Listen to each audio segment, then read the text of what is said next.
The Red Room by H.G. Wells. "I can assure you," said I, "that it will take a very tangible ghost to frighten me." And I stood up before the fire with my glass in my hand. "It is your own choosing," said the man with the withered arm, and glanced at me askance. 28 years, said I have lived, and never a ghost have I seen as yet." The old woman sat staring hard into the fire, her pale eyes wide open. She broke in, "and 28 years you have lived and never seen the likes of this house, I reckon. There's a many things to see, when one's still but 28. She swayed her head slowly from side to side. "A many things to see and sorrow for." I half suspected the old people were trying to enhance the spiritual terrors of their house by their droning insistence. I put down my empty glass on the table and looked about the room, and caught a glimpse of myself, abbreviated and broadened to an impossible sturdiness, in the queer old mirror at the end of the room. "Well," I said, "if I see anything tonight, I shall be so much the wiser. For I come to the business with an open mind." "It's your own choosing," said the man with the withered arm once more. I heard the faint sound of a stick and a shambling step on the flags in the passage outside. The door creaked on its hinges as a second old man entered, more bent, more wrinkled, more aged even than the first.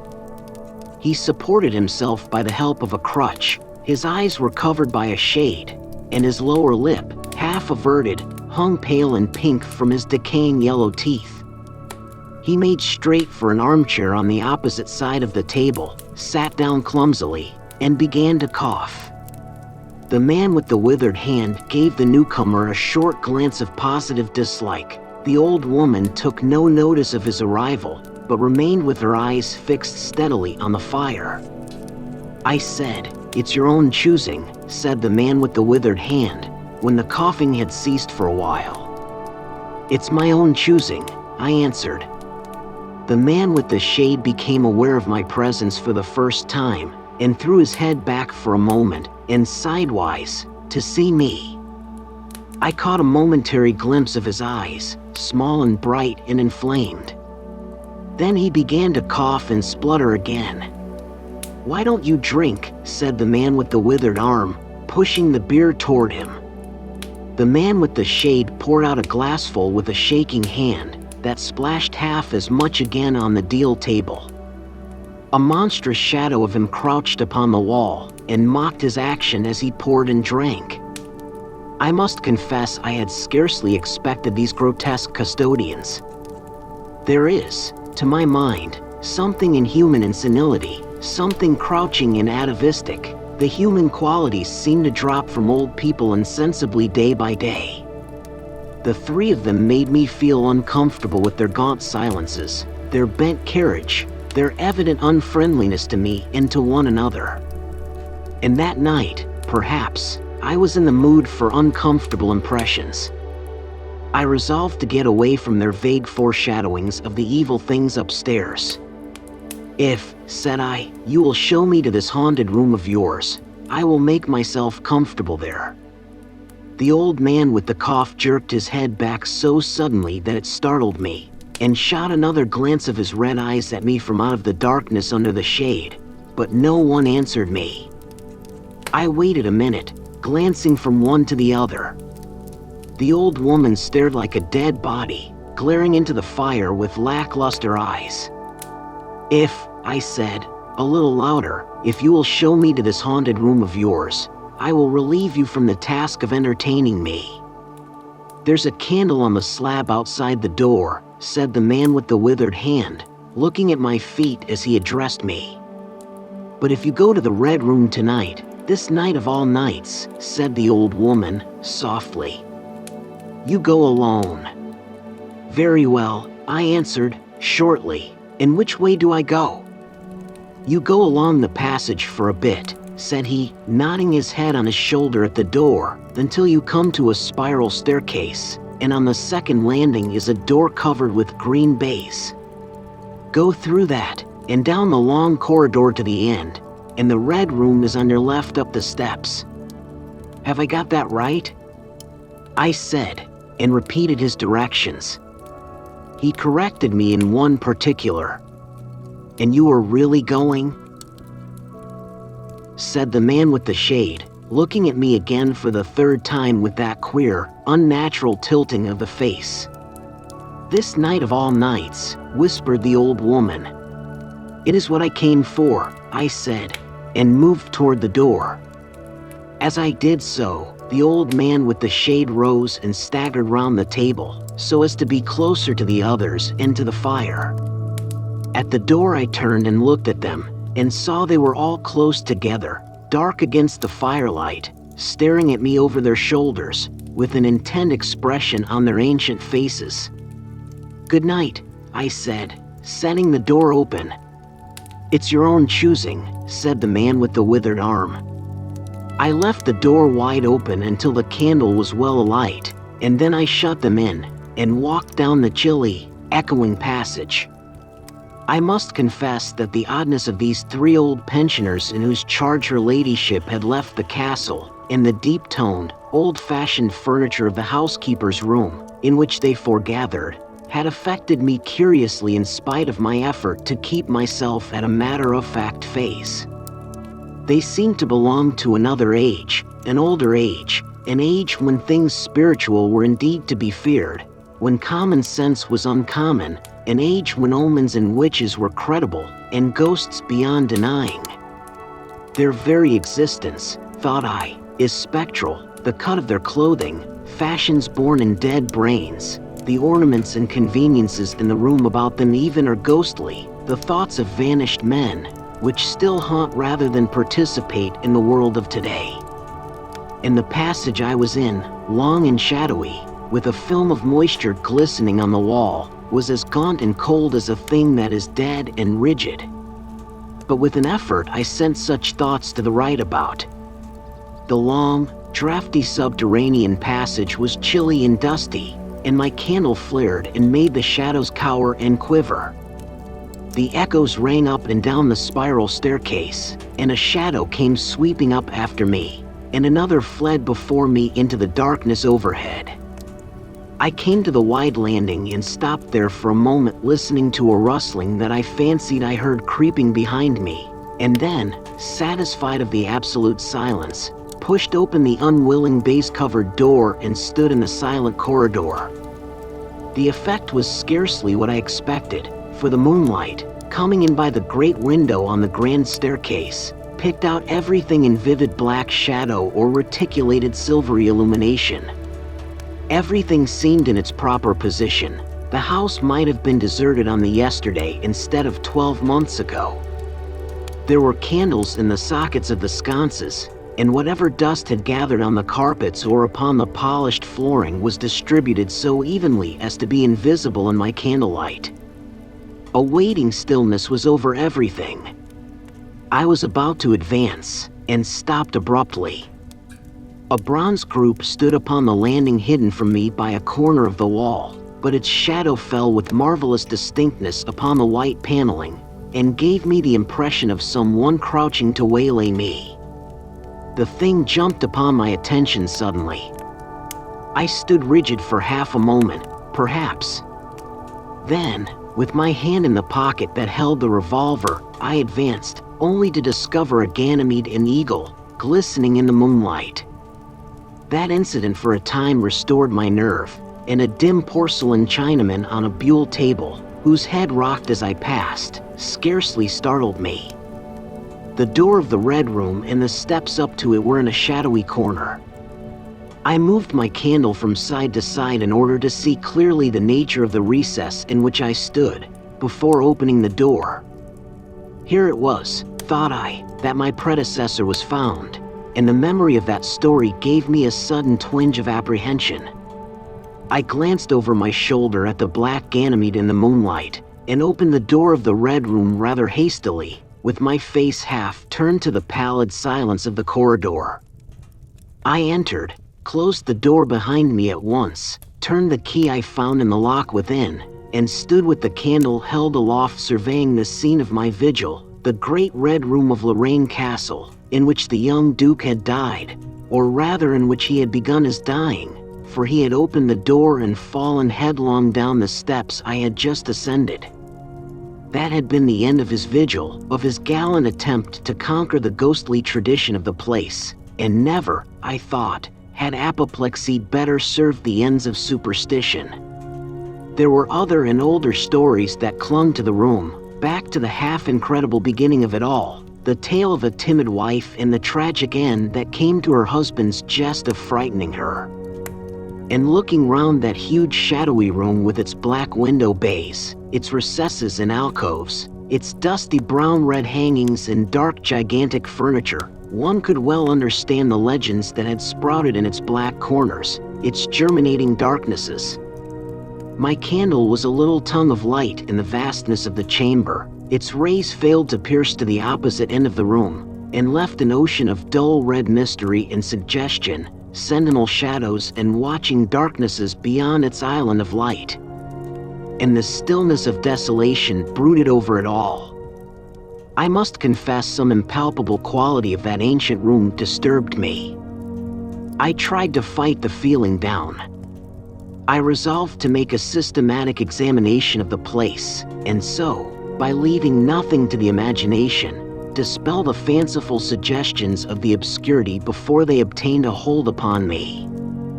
After satisfying myself of the fastening of the door, I began to walk round the room, peering round each article of furniture, tucking up the valances of the bed and opening its curtains wide. In one place there was a distinct echo to my footsteps. The noises I made seemed so little that they enhanced rather than broke the silence of the place. I pulled up the blinds and examined the fastenings of the several windows. Attracted by the fall of a particle of dust, I leaned forward and looked up the blackness of the wide chimney. Then, trying to preserve my scientific attitude of mind, I walked round and began tapping the oak paneling for any secret opening, but I desisted before reaching the alcove. I saw my face in a mirror, white. There were 2 big mirrors in the room, each with a pair of sconces bearing candles, and on the mantelshelf, too, were candles and china candlesticks. All these I lit one after the other. The fire was laid, an unexpected consideration from the old housekeeper, and I lit it, to keep down any disposition to shiver, and when it was burning well I stood round with my back to it and regarded the room again. I had pulled up a chintz-covered armchair and a table to form a kind of barricade before me. On this lay my revolver, ready to hand. My precise examination had done me a little good, but I still found the remoter darkness of the place and its perfect stillness too stimulating for the imagination. The echoing of the stir and crackling of the fire was no sort of comfort to me. The shadow in the alcove at the end of the room began to display that undefinable quality of a presence, that odd suggestion of a lurking living thing that comes so easily in silence and solitude. And to reassure myself, I walked with a candle into it and satisfied myself that there was nothing tangible there. I stood that candle upon the floor of the alcove and left it in that position. By this time I was in a state of considerable nervous tension, although to my reason there was no adequate cause for my condition. My mind, however, was perfectly clear.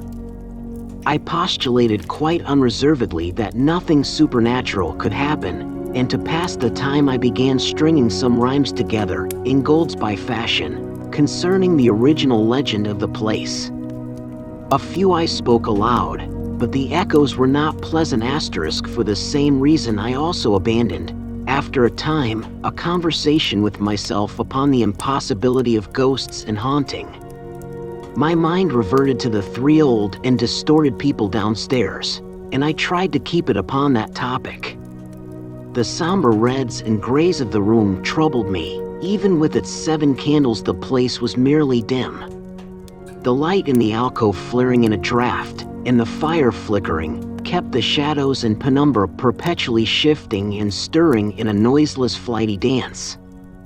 Casting about for a remedy, I recalled the wax candles I had seen in the corridor, and, with a slight effort, carrying a candle and leaving the door open, I walked out into the moonlight, and presently returned with as many as 10. These I put in the various knickknacks of china with which the room was sparse. I turned to where the flames were still dancing between the glowing coals and splashing red reflections upon the furniture, made 2 steps toward the grate, and incontinently the flames dwindled and vanished. The glow vanished, the reflections rushed together and disappeared. And as I thrust the candle between the bars, darkness closed upon me like the shutting of an eye, wrapped about me in a stifling embrace, sealed my vision, and crushed the last vestiges of self-possession from my brain. And it was not only palpable darkness, but intolerable terror. The candle fell from my hands.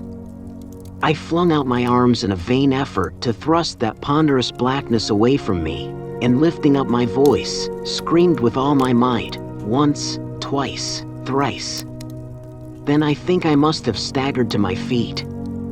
I know I thought suddenly of the moonlit corridor, and with my head bowed and my arms over my face, made a stumbling run for the door.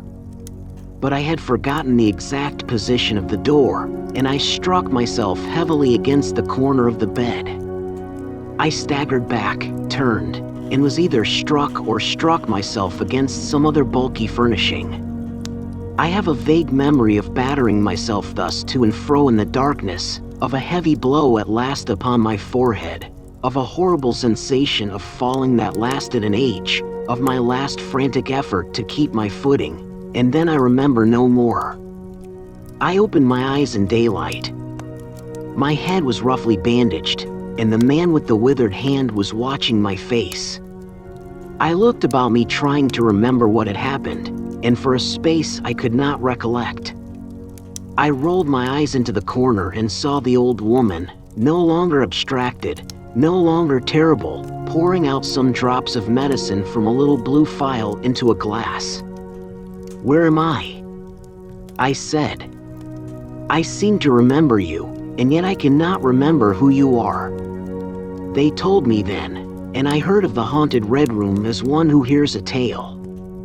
"We found you at dawn," said he, "and there was blood on your forehead and lips." I wondered that I had ever disliked him. The 3 of them in the daylight seemed commonplace old folk enough. The man with the green shade had his head bent as one who sleeps. It was very slowly I recovered the memory of my experience. "You believe now," said the old man with the withered hand, "that the room is haunted?" He spoke no longer as one who greets an intruder, but as one who condoles with a friend. "Yes," said I, "the room is haunted. And you have seen it. And we who have been here all our lives have never set eyes upon it. Because we have never dared. Tell us, is it truly the old Earl who—" "No," said I, "it is not." "I told you so," said the old lady, with the glass in her hand. "It is his poor young countess who was frightened." "It is not," I said. "There is neither ghost of Earl nor ghost of countess in that room. There is no ghost there at all, but worse, far worse, something impalpable. Well, they said. The worst of all the things that haunt poor mortal men," said I, "and that is, in all its nakedness, fear. Fear that will not have light nor sound, that will not bear with reason, that deafens and darkens and overwhelms. It followed me through the corridor, it fought against me in the room." I stopped abruptly. There was an interval of silence. My hand went up to my bandages. The candles went out one after another, and I fled. Then the man with the shade lifted his face sideways to see me and spoke. "That is it," said he. I knew that was it. A power of darkness. To put such a curse upon a home. It lurks there always. You can feel it even in the daytime, even of a bright summer's day, in the hangings, in the curtains, keeping behind you however you face about. In the dusk it creeps in the corridor and follows you, so that you dare not turn. It is even as you say. fear itself is in that room. Black fear. And there it will be. So long as this house of sin endures.